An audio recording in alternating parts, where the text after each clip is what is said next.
Hello and welcome back dear aspirants. So today we will discuss here Galsworthy next series. Galsworthy के 20 question हम previous video में discuss कर चुके हैं. Next series यहाँ पर 21 क्वेश्चन से what is Galsworthy Jocelyn. Video को शुरू करने से पहले चैनल को सब्सक्राइब कर दीजिए जिससे कि न्यू वीडियो का नोटिफिकेशन आपको टाइम से मिल जाए.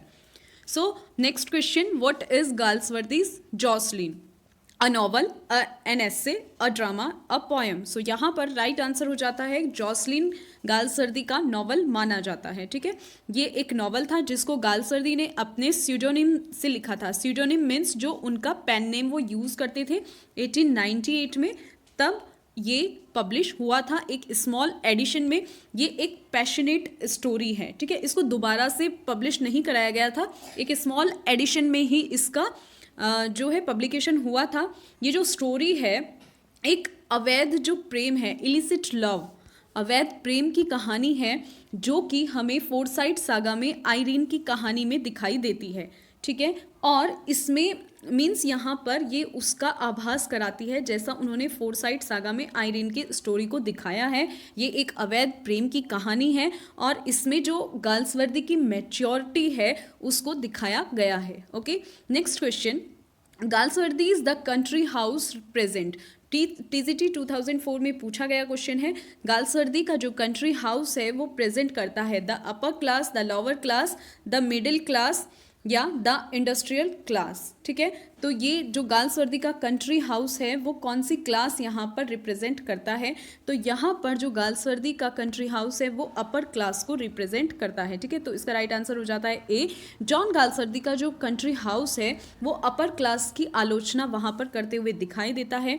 बिटवीन 1901 से 1909 तक उनके 4 नॉवल आए थे जिसकी जो कैरेक्टरिस्टिक थी वो क्रिटिकल थी, यानी कि आलोचनात्मक थी. अब ये आप ध्यान से देखेंगे कि कौन कौन से नॉवल उनके ऐसे थे जिनकी कैरेक्टरिस्टिक्स आलोचनात्मक थी, यानी कि उन्होंने अपर क्लास को आलोचना करने का काम किया था. सबसे पहले आता है आइलैंड फेरिजेस जो कि 1904 में आया था. नेक्स्ट जो वर्क है मैन ऑफ प्रॉपर्टी 1906 में आया था. कंट्री हाउस 1907 और फ्रेटर्निटी 1909. तो ये 4 वर्क्स यहाँ पर ऐसे हैं, इनको आप ध्यान से देख लेंगे.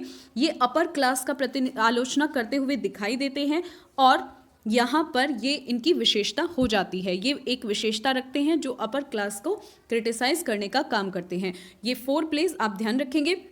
इनमें से जो आइलैंड फेरिजेस है वो उनका फर्स्ट ऐसा वर्क है जो उनके रियल नेम से यहाँ पर शो हुआ था. उससे पहले वो अपने स्यूडोनेम से लिख रहे थे, जॉन सेंट जॉन से. Okay, next question, Galsworthy's masterpiece is. इसे हम पहले भी डिस्कस कर चुके हैं. गाल्सवर्दी का मास्टरपीस, ज़्यादा टाइम नहीं लेंगे, फोरसाइट सागा हो जाता है. ठीक है, ये उनका मास्टरपीस माना जाता है, इससे उन्हें अपार सफलता मिली थी. ठीक है, फोरसाइट सागा इसमें जो नॉवेल है, इसमें स्टोरी है जो द मैन ऑफ प्रॉपर्टी 1906 से आया था वहाँ से शुरू होती है. फिर इन चांसरी 1920 एंड टू लेट 1921. उसके साथ 2 इंटरल्यूड्स आए थे, Indian summer of a foresight 1918 और अवेकनिंग 1920. ठीक है, और ये एक साथ 1922 में दिखाई दिए थे फोरसाइट सागा के नाम से, जिसमें 3 जनरेशन को उन्होंने दिखाया है. ठीक है, कि किस तरह से फोरसाइट फैमिली की 3 जनरेशन का भाग्य वहाँ पर बदला जाता है. ठीक है, तो इसको आप ध्यान रखेंगे. अब यहाँ पर ये बताते चलें कि जो ये फोरसाइट सागा है इसमें उन्होंने 3 ट्रायलॉजी लिखी थी. ठीक है, यहाँ पर जो ट्रायलॉजी दी गई है वो फर्स्ट ट्रायलॉजी की बात यहाँ पर की है. फर्स्ट ट्रायलॉजी यानी कि जिसके हमने यहाँ पर रखा द मैन ऑफ प्रॉपर्टी जो कि एक नॉवल है और जो 1906 में दिखाई दिया था. Next in chancery. In chancery एक नॉवल हो जाता है जो कि 1920 में दिखाई दिया था. टू लेट 1921 में, और ये भी यहाँ पर एक नॉवल कंसिडर किया जाता है. यानी कि ये तो तीनों नॉवल हैं और इनके बीच में 2 इंटरल्यूड रखे गए थे. कौन कौन से? Indian summer of a foresight जो कि 1918 में आया था एंड अवेकनिंग जो कि 1920 में आया था. और ये सारे के सारे जो क्रॉनिकल्स हैं, फर्स्ट ट्रायलॉजी जो है 1922 में हमें देखने को मिली थी, जिसमें जो 3 जनरेशन हैं उनके फॉर्च्यून के बारे में बात की गई है फोरसाइट फैमिली के. ठीक है, गाल्सवर्दी की जो कहानियां हैं उनके अपनी लाइफ से प्रेरित थी. 1904 में जब उन्होंने अपने पिता को खो दिया था तो वहाँ से उन्होंने अब वो बिल्कुल आज़ाद हो गए थे, इंडिपेंडेंट हो गए थे, है ना, क्योंकि वो रिच तो पहले से ही थे। और उन्होंने अपने जो कज़न की वाइफ से शादी की थी, उनके जो कज़न की वाइफ थी एडा कॉपर, उनके साथ उन्होंने शादी की थी। और 10 ईयर्स का उनके बीच सीक्रेट लव चला, और डिकेड यानी कि 10 ईयर्स का उनके बीच सीक्रेट लव चला। और गाल सर्दी के जो कजिन थे उनकी वो अपनी जो उनकी शादी थी वो अनहैप्पी मैरिड थी, ठीक है, वो उससे खुश नहीं थे। और इसीलिए गाल्सवर्दी को फोरसाइट सागा के लिए प्रेरित किया, यानी कि ये जो स्टोरी थी ये उनकी जो अपनी लाइफ हिस्ट्री थी उसी से ही वो इंस्पायर हुए और उन्होंने द फोरसाइट सागा को लिखा, ठीक है। तो एग्जाम के पॉइंट ऑफ व्यू से ये इंपॉर्टेंट हो जाता है, इसे आप अच्छे से रीड कर लेंगे। Next question, the finest of Galsworthy later drama is, ठीक है, टीजीटी 2004 में पूछा गया क्वेश्चन है कि फाइनेस्ट ऑफ गाल्सवर्दी, कौन सा गाल्सवर्दी का लेटर ड्रामा है जो फाइनेस्ट माना जाता है? Escape, the pigeon, the skin game या लॉयल्टी? तो इसमें राइट आंसर हो जाता है लॉयल्टीज, ठीक है। लॉयल्टीज़ उनका फाइनेस्ट ड्रामा माना जाता है, लेटर ड्रामा माना जाता है। लॉयल्टीज़ जो कि 1922 में आया था, जॉन गाल्सवर्दी ने इसको लिखा था और इसको सेंट मार्टिन थिएटर में पूरे साल चलाया गया था, यानी कि ये इतना अच्छा प्ले था, इतना फेमस प्ले था कि इसको पूरे साल वहाँ पर रखा गया था, थिएटर से उसे बंद नहीं किया गया था। गाल्सवर्दी इसमें यहाँ पर डिस्क्राइब करते हैं कि मैं अब ये कहने में सक्षम हूँ कि जो मैंने किया है कि जब मैं इसे पूरा करूँगा तो कोई भी ऐसा मैनेजर नहीं होगा जो इसे अपने यहाँ चलाने से मना कर सकता है। ये जो लाइन्स है ना, ये गाल्सवर्दी की हैं, आपको इनको ध्यान रखना होगा। ये गाल्सवर्दी ने लॉयल्टीज़ को बनाने के बाद बोली थी, the only play of mine, कि ये केवल एक ऐसा प्ले है जिसे मैं यह कहने में सक्षम हो सकता हूँ कि कोई भी मैनेजर इसे मना नहीं करेगा जब ये फिनिश होगा, ठीक है। तो इन लाइन्स को आप ध्यान रखना। लॉयल्टीज़ जो कि 1922 में आया था। Next question, the influence of class is depicted in, 2004 का क्वेश्चन है कि जो इन्फ्लुएंस था, जो प्रभाव था, is of class is depicted in, कौन सा प्रभाव उन्होंने किस वर्क में क्लास के प्रभाव को यहाँ पर चित्रित किया है या उकेरा है, ठीक है। Escape, the pigeon, the skin game या लॉयल्टीज, ठीक है। तो इसका राइट आंसर भी क्या हो जाता है? लॉयल्टीज। लॉयल्टीज में उन्होंने जो प्रभाव है, जो इन्फ्लुएंस है क्लास से रिलेटेड, उसको उकेरा है। डेपिक्टेड मीन्स होता है कि किसी ऐसी चीज़ को दिखाना एक पिक्चर के माध्यम से, एक स्टोरी, मूवी या पोर्ट्रे के माध्यम से। तो उन्होंने ये किस में शो किया है? ये उन्होंने लॉयल्टी में ही दिखाया है। लॉयल्टीज जो उनका वर्क आया था उसमें शो किया है। नेक्स्ट क्वेश्चन, गाल्सवर्दी हैं, क्या थे वो, क्या हैं? अ पेसिमिस्ट, बहुत साइनिकल एंड डीमोटिवेटिंग, या फिर अ पेसिमिस्ट, या फिर अ रियलिस्ट, बहुत माइन्यूट एंड डेलिकेट, या फिर अ रिएक्शनिस्ट रिवॉल्यूशनरी। प्रीवियस ईयर में भी ये क्वेश्चन पूछा गया था, वो थे अ रियलिस्ट, बहुत माइन्यूट एंड डेलिकेट। गाल्सवर्दी को वॉलपोल जो हुए हैं उन्होंने भी डिस्क्राइब किया है कि जो गाल्सवर्दी थे वो एक gentle, honest and just absolutely good hearted a dear थे। हालांकि वो कभी कभी क्या हो जाते थे? सीरियस हो जाते थे हद से ज़्यादा। वो जेंटल थे, सौम्य थे, ऑनेस्ट एंड जस्ट मीन्स यहाँ पर जस्टिस से है, वो ईमानदार थे, न्यायप्रिय थे और बहुत ही अच्छे दिल वाले थे, गुड हार्टेड थे, ठीक है। लेकिन वो कभी कभी बहुत ज़्यादा सीरियस हो जाते थे। तो ये ऐसा उनके बारे में किसने कहा है? वॉलपोल ने ये बोला है। इसको आप ध्यान रखेंगे। गाल्सवर्दी क्या थे? रियलिस्ट, माइन्यूट भी थे और डेलिकेट भी थे, जैसा कि वॉलपोल ने उनके बारे में बोला है। Next question, John Galsworthy's novel are chiefly occupied with the effect and conflict of, कि जॉन गाल्सवर्दी के जो नॉवल थे वो किसके प्रभाव से और किसके कॉन्फ्लिक्ट से भरे हुए थे, किसका संघर्ष उनमें हमें देखने को मिलता है? Individual and the universe, feudalism upon monarchy, class tradition upon society, class traditions upon religion, ठीक है। तो उनके जो उपन्यास थे, जो भी उनके वर्क थे, वो किसका प्रभाव उनमें हमें दिखाई देता है? तो इसका राइट आंसर हो जाता है सी, कि उनमें हमें क्लास ट्रेडिशन जो सोसाइटी के ऊपर था, ठीक है, सोसाइटी पर जो ट्रेडिशन लादे गए थे उनका प्रभाव हमें देखने को मिलता है। उनके उपन्यास में वो प्रभाव और वो उस संघर्ष से भरे हुए उनके उपन्यास हमें दिखाई देते हैं। Next question, which of the following plays is not written by Galsworthy? इनमें से कौन सा प्ले गाल्सवर्दी का नहीं है? द सिल्वर बॉक्स, यस आप जानते हो सिल्वर बॉक्स उन्हीं का ही एक वर्क है, ठीक है। जॉय भी उन्हीं का ही वर्क है, वीवर्स भी उन्हीं का ही है। लास्ट अ डॉल्स हाउस प्रीवियस ईयर में पूछा गया क्वेश्चन है। अ डॉल्स हाउस किसका वर्क है? हेनरिक इब्सन, जिससे प्रेरित होकर इन्होंने क्या लिखे थे? प्रॉब्लम प्लेज लिखे थे। हेनरिक इब्सन का ये वर्क है अ डॉल हाउस। ये बाकी तीनों जो वर्क हैं ये गाल्सवर्दी के ही हैं। द सिल्वर बॉक्स आप जानते ही हो कि ये जो द सिल्वर बॉक्स है 3 एक्ट कॉमेडी है, ठीक है। ये फर्स्ट प्ले है जॉन गाल्सवर्दी का, जिसको इन्होंने लंदन में 1906 में प्रोड्यूस करवाया था, ठीक है। तो इसको आप जानते ही हो, इसके बारे में हम पढ़ भी चुके हैं।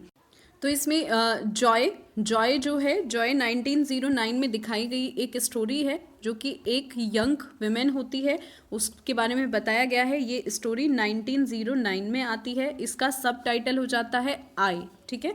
इसको आपको ध्यान रखना है। जॉय जो कि 1909 में आई थी, ये एक यंग वुमेन की स्टोरी है जो अपने माता पिता से अलग होती है, और इसका अलग होने का उसके जब पता चलता है तो इसी को दिखाया गया है। किसमें? जॉय में। एग्जाम के पॉइंट ऑफ व्यू से इंपॉर्टेंट है, आप इसको ध्यान रखेंगे कि ये 1909 में आया हुआ वर्क है और इसका सब टाइटल आई, ठीक है। इसमें जो यंग वुमेन होती है वो अपने बारे में ही बात करती है।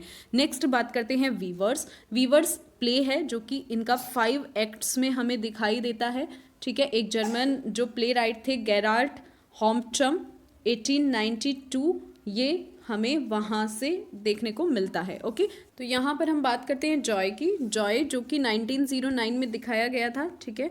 1909 में ये एक विमेन की स्टोरी है, ठीक है। एक यंग विमेन, उसकी स्टोरी को इसमें दिखाया जाता है कि उसे बाद में पता चलता है कि उसके जो पेरेंट्स हैं वो सेपरेट हो चुके हैं, कुछ इस तरह की स्टोरी है। इसका सब टाइटल आप ध्यान रखेंगे, मे बी एग्जाम में पूछ लिया जाए, आई।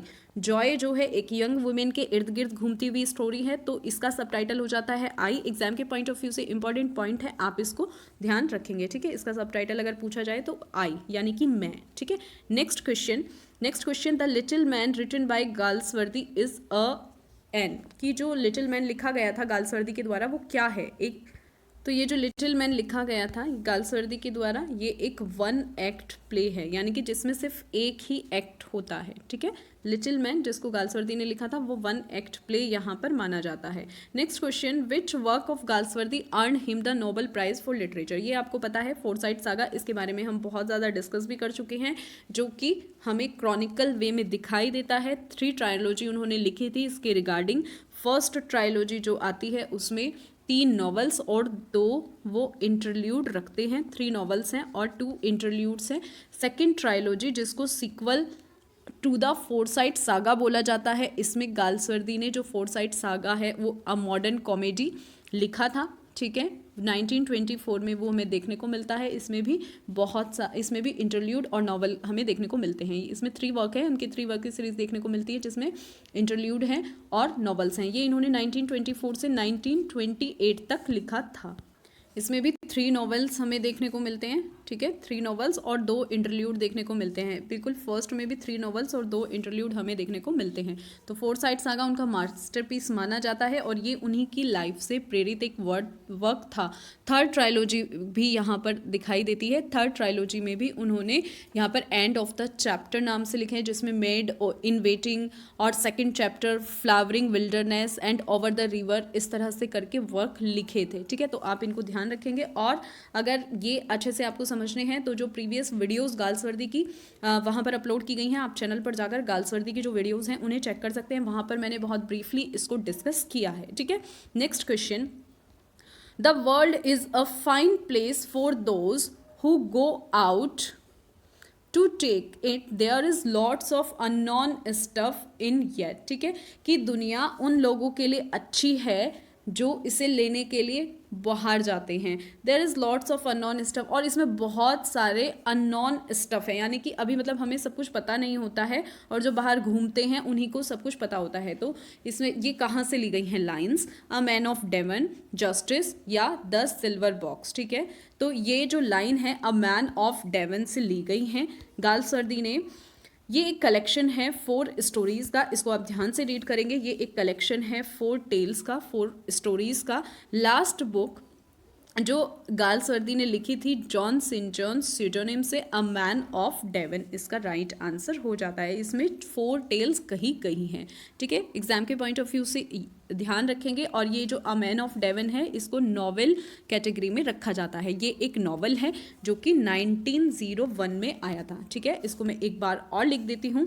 1901 में आया एक नॉवेल है जिसमें 4 टेल्स कही गई हैं और ये लास्ट बुक उनकी मानी जाती है जो उनके सीडोनिम के अंडर आई थी, जॉन सेंट जॉन, ठीक है। Next question, they did not stop to love each other in this life, they were so sure they had all eternity to do it in, love could never come to full fruition till it was destroy. उन्होंने मतलब means इसमें कहा है कि life में उन्होंने एक दूसरे से लव करना बंद नहीं किया है और वे इतने आश्वस्त थे कि जो उनका जो लव था वो ऑल एटर्निटी मीन्स अनंत काल तक था, कभी नष्ट होने वाला नहीं था, ठीक है, और मीन्स ये कभी भी डिस्ट्रॉय नहीं होने वाला था। तो इस तरह की लाइन उन्होंने कहाँ बोली, a man of Devon, justice, the silver box या फ्रेटर्निटी, ठीक है। तो ये लाइंस उन्होंने फ्रेटर्निटी में बोली हैं, इस तरह की लाइंस, ठीक है। फ्रेटर्निटी जो कि ओरिजिनली 1909 में पब्लिश हुआ था, ये फिक्शन है और चैप्टर 41 इसमें दिखाई देते हैं और ऑथर इसके जॉन गाल्सवर्दी हैं। नेक्स्ट क्वेश्चन,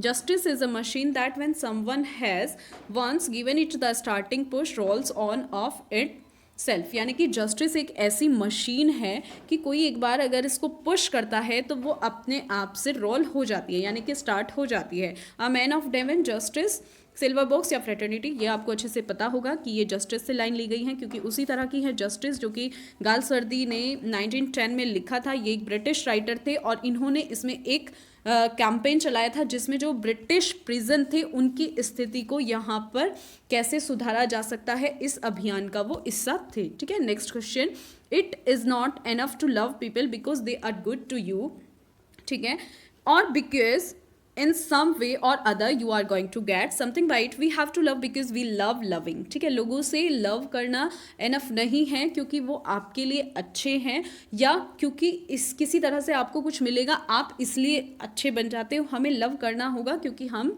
लव करना पसंद करते हैं। तो इस तरह की जो लाइंस हैं वो गाल्सवर्दी के किस वर्क में हमें देखने को मिलती हैं, a man of Devon, a bit of love, silver box या फ्रेटर्निटी, ठीक है। तो ये इसका राइट आंसर हो जाता है अ बिट ऑफ लव में ये लाइंस हमें देखने को मिलती हैं। अ बिट ऑफ लव के बारे में डिस्कस कर लेते हैं। 1915 में ये वर्क देखने को मिला था। जॉन गाल्सवर्दी ने एक पोर्ट्रेट लिखा था जिसमें वो एज अ क्यूरेट वहाँ पर दिखाते हैं एक कि वो किसी की वाइफ से प्यार करते हैं, कोई मैन है वो किसी की वाइफ से प्यार करता है एक छोटे से गांव में, ठीक है, और यहाँ पर एक छोटे से गांव में जो पॉजिटिव इफेक्ट है वो डालने का प्रयास करता है और वो अपनी जो वाइफ है उसको किसी दूसरे आदमी के हाथों खो देता है। और जो उस एरा के टिपिकल हस्बैंड्स थे जो बाय फोर्स अपनी वाइफ को अपने पास रखते थे, उन्हें डराते धमकाते थे, लेकिन वो बिना उसे डराए धमकाए उसे छोड़ने की वहाँ पर कोशिश करता है। तो ये एक तरह से गाल्सवर्दी का अ बिट ऑफ लव उन्हीं की लाइफ से रिलेटेड है। जो उनकी जो वाइफ थी एडा पियर्सन, उन्हीं से ही ये इन्फ्लुएंस माना जाता है, उसी से ही ये माना जाता है कि कहीं ना कहीं उसमें इम्पैक्ट दिखाई देता है उनकी लाइफ का कि वो उनके कज़न की वाइफ थी और 10 ईयर्स तक उनका लव चला, डिकेड तक उनका लव चला और फिर उसके बाद वो उनकी वाइफ बन गई, ठीक है। तो अ बिट ऑफ लव उन्हीं की जो लाइफ है उसी से प्रेरित ये स्टोरी है। Next question, only love make the soul fruitful, love beyond measure, beyond death, it nearly kills but one wouldn't have been without it, यानी कि केवल लव ही सोल को फ्रूटफुल बना सकता है, ठीक है। लव जो डेथ से भी परे है उसको मापना मुश्किल है लेकिन इसके बिना कोई नहीं रह सकता। तो इस तरह की लाइन कहाँ से देखने को मिलती है, ये हमें सीधा सीधा दिखाई दे रहा है कि बियॉन्ड से ये लाइंस आ जाती हैं, ठीक है। इसका राइट आंसर हो जाता है ए। इसके बारे में डिस्कस कर लेते हैं। बियॉन्ड ये इनका एक फेमस वर्क है, प्रीवियस ईयर में पूछा भी गया था कि ये किसका वर्क है, वहाँ पे बहुत सारे वर्क दे दिए गए थे और पूछ लिया गया था। तो बियॉन्ड गाल्सवर्दी का वर्क है जिसको इन्होंने 1917 में पब्लिश कराया गया था। ये एक रोमांस है, रोमांस नॉवल है जिसको गाल्सवर्दी ने एक डॉटर के ऊपर लिखा था कि जो डॉटर जिप है उसका जो रिलेशनशिप है वो बहुत ज़्यादा कॉम्प्लिकेटेड है। उसकी जो मदर है उसकी डेथ हो चुकी है और वो अपने फादर के साथ रहती है। उसके फादर उसको बहुत ज़्यादा लव करते हैं और वो अपनी बेटी के प्रति पूरी तरह से समर्पित हैं, ठीक है। और वो वहाँ पर जो उनकी बेटी है वो उसकी जो वैल्यूज़ हैं, जो उसकी यादें हैं, उनको संजो कर रखते हैं। तो इस तरह की ये स्टोरी है, इसको आप ध्यान से देख लेंगे एक बार। Next question, I can not explain, there are things that I can't make clear because you are willfully blind to all that I believe in। ये जो लाइन्स हैं ये कहाँ से ली गई हैं? I cannot explain कि मैं एक्सप्लेन नहीं कर सकता हूँ और मैं यहाँ पर क्लियर भी नहीं कर सकता हूँ क्योंकि जानबूझकर सभी इन बातों से अनजान बने रहते हैं जिन पर मैं विश्वास करता हूँ। तो ये beyond a bit of love, the silver box या सेंट प्रोग्रेस, तो इसका राइट आंसर हो जाता है सेंट प्रोग्रेस से ये लाइन ली गई है कि जानबूझकर सब अनजान बन जाते हैं जिन पर मैं विश्वास करता हूँ, जिसको गाल्सवर्दी ने 1919 में पब्लिश कराया था, ठीक है। एक बार इस स्टोरी को देख लेते हैं, सेंट प्रोग्रेस को। एडवर्ड पियर्सन लंदन के एक चर्च में एक विडॉड विकार है, यानी कि एक पादरी हैं और उनकी 2 बेटी हैं, ईव एंड नॉयल, जो कि 17 ईयर्स ओल्ड हैं। ये एक नॉवल है जो दिखाता है एडवर्ड्स के फेथ की लड़ाई को, lack of faith of his daughters, उनका जो बेटियों के प्रति विश्वास है उसमें कमी आ जाती है, और जो फर्स्ट वर्ल्ड वार है उसका भी इसमें जिक्र किया गया है। डिसास्टर्स मेड बाय नॉल, और इसमें एक गलती की जाती है, नॉल जो उनकी दूसरी बेटी है उसके द्वारा इसको इस वर्क में दिखाया गया है। सेंट प्रोग्रेस में ये 2 डॉटर की कहानी है, ईव एंड नॉयल, तो इसको आप ध्यान रखेंगे। सेंट प्रोग्रेस में एडवर्ड पियर्सन जो कि एक विडॉड विकार है, यानी कि चर्च में पादरी हैं, विधुर पादरी हैं, ठीक है। Next question, the value of a sentiment is the amount of sacrifice you are prepare to make for it, the above line is taken for, ठीक है। तो ये लाइन कहाँ से ली गई है कि जो वैल्यू है सेंटिमेंट की, यानी कि भावनाओं की जो वैल्यू है उसमें कितने लोग बलिदान देने को तैयार रहते हैं। ये line beyond a bit of love, Windows या सेंट प्रोग्रेस, ये लाइन कहाँ से ली गई है? तो ये जो लाइन है ये लाइन विंडोज से ली गई है, ठीक है। जो गाल्सवर्दी का फेमस वर्क है विंडोज, ये वहाँ से ली गई हैं, इसको आप ध्यान रखेंगे। विंडोज़ इसमें मार्च फैमिली को दिखाया गया है, ठीक है। मार्च फैमिली जो कि वहाँ पर मार्च के जीवन का वर्णन करता है जब स्प्रिंग टाइम चल रहा होता है। इसमें इसको 3 एक्ट्स में डिवाइड किया गया है और ये जो तीनों एक्ट हैं अलग अलग टाइम पर, डिफरेंट टाइम पर, सिर्फ एक ही दिन के हैं और डाइनिंग रूम में ही इनको दिखाया गया है। इस वर्क को ओरिजिनली उन्होंने 1922 में पब्लिश कराया था, ठीक है। इसको आप ध्यान रखेंगे, 3 एक्ट्स हैं और डाइनिंग रूम में ही दर्शाए गए हैं, एक ही दिन के एक्ट्स हैं। कौन सा वर्क है? विंडो, ठीक है। मार्च फैमिली को इसमें दिखाया गया है जो कि ओरिजिनली पब्लिश हुई थी। Next question, if you do not think about the future so you can not have one, कि अगर आप फ्यूचर के बारे में नहीं सोचोगे तो आपका कोई भविष्य नहीं हो सकता है ना। ये एस्पिरेंट्स वगैरह जो होते हैं उन सब के ऊपर भी ये लाइन फिट बैठती है। तो ये कहाँ से ली गई हैं? गाल्सवर्दी के बियॉन्ड स्वान सॉन्ग, विंडोज या सेंट प्रोग्रेस, ये इस तरह की लाइन उनके स्वान सॉन्ग से ली गई हैं। इसको आप ध्यान रखेंगे, बहुत ही मोटिवेशनल लाइन है, ठीक है। स्वान सॉन्ग 3rd बुक, जो ये ट्रायोलॉजी की 3rd बुक है, ट्रायोलॉजी जो कि उनकी a modern comedy 2nd part Forsyte saga chronicles का, जिसका हम जिक्र भी कर चुके हैं। ये स्वान सॉन्ग उनकी 3rd बुक है, ठीक है। और 9 बुक्स में से ये फोर्साइट क्रॉनिकल्स जो कि गाल्सवर्दी ने लिखा था 20th सेंचुरी के मोस्ट पॉपुलर और एंड्यूरिंग वर्क्स वाले वो राइटर माने जाते हैं। Next question, once eyes are what one is, one's mouth what one becomes, ठीक है। कोई जैसा बनता है उसकी आंखें वैसी होती हैं, कोई जैसा बनता है और वैसा ही वो मुंह बना लेता है। कुछ इस तरह की बातें उन्होंने कही हैं कि जो भी कुछ उनके अंदर होता है वो उनके फेस पर आ जाता है। जैसे बोलते हैं ना कि जो आपके मन में चल रहा होता है वो आपके एंगर हैं, आप हैप्पी हैं, तो वो सब आपके फेस पर आ जाता है। तो ये जो लाइन्स हैं ये कहाँ से ली गई हैं? ये इस तरह की लाइंस जो ली गई हैं ये फ्लावरिंग विल्डरनेस उनका एक वर्क हो जाता है जो कि चैप्टर 2 है उनकी जो क्रॉनिकल वर्क था 1932 में, इसको गाल्सवर्दी ने पब्लिश कराया गया था। ये एक मैस्मराइजिंग नॉवल था, यानी कि बहुत ज़्यादा याद रखा जाने वाला नॉवल था। और गाल्सवर्दी ने इसमें एक ऐसी सिचुएशन, एक ऐसे युवक की सिचुएशन बनाई थी जो एंग्लिकन फेथ रखता था और एक यंग गर्ल थी। होपलेसली वो किसी अपने आप को उस यंग मैन को सौंप देती है क्योंकि वो ऐसी सिचुएशन बना देता है, ठीक है, उस गर्ल के लिए। तो ये 1932 में उनका वर्क आया था फ्लावरिंग विल्डरनेस, जिसमें वो इतनी मोटिवेशनल बातें बोलते हैं। क्या बोलते हैं?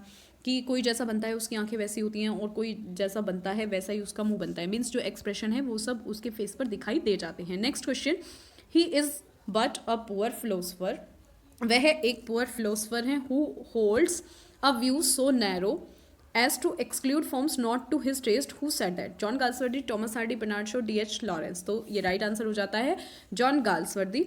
ठीक है, क्या बोल रहे हैं इस लाइन्स में? अब ये लाइन देके आपसे पूछ लिया जाएगा, वैसे तो आप जल्दी से क्लिक कर लोगे क्योंकि अदर राइटर्स जो हैं वो इस तरह की लाइन्स नहीं बोलते हैं। ठीक है, ये गाल्सवर्दी बोलेंगे कि केवल एक पुअर फिलोसफर ही है जो इतना ऐसा व्यू रख सकता है, इस तरह का टेस्ट रख सकता है कि अपने टेस्ट के अकॉर्डिंग अपने सारे जो रूप हैं उसके बाहर रख सकता है। तो ये इस तरह की जो लाइन्स है ये तो गाल्सवर्दी ही बोलेंगे, ये तो आप सबको इजीली वहाँ समझ आ जाएगा। गाल्सवर्दी ओम, जिनको ऑर्डर ऑफ मेरिट की उपाधि 1929 में दी गई थी। ठीक है, इंग्लिश नॉवलिस्ट और प्ले राइट हैं। बेस्ट वो जाने जाते हैं अपनी ट्रायलॉजी नॉवल से, फोरसाइट सागा, जो कि एक क्रॉनिकल ट्रायलॉजी है। ठीक है, जिसमें हमें बाद में 2 लेटर ट्रायलॉजीज देखने को मिलती हैं। सेकंड थी उनकी a modern comedy and third थी उनकी एंड ऑफ द चैप्टर, और उनको नोबेल प्राइज से भी नवाजा गया था। ठीक है, नोबेल प्राइज उनको 1932 में किसके लिए दिया गया था? फोरसाइट सागा के लिए दिया गया था। तो आई होप कि ये आपको समझ में आई होगी। अपनी स्टडी करते रहिए और अपने एग्जाम की प्रिपरेशन बहुत अच्छे से कर